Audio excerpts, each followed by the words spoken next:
So sir, I made this new circuit sir with my LCD, and sir I have connected all the wires, 16 pins of the LCD, and sir I connected a potentiometer for adjusting the contrast of the potentiometer. Like if it's I had to make it more bright or a bit darker.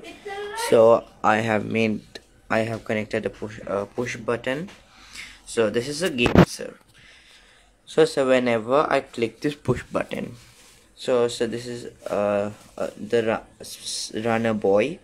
So there are so many obstacles in this game, and to avoid the obstacle I had to click the push button. So let's start. I'm starting now. So there's some obstacle, so I will now click to jump, but I couldn't make it. So let's play for the second time. Now there are some obstacles on the front. Jump.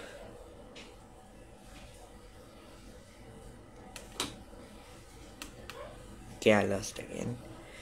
So it's a bit hard game.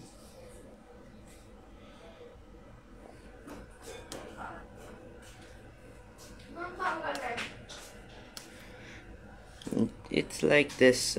So I tried it.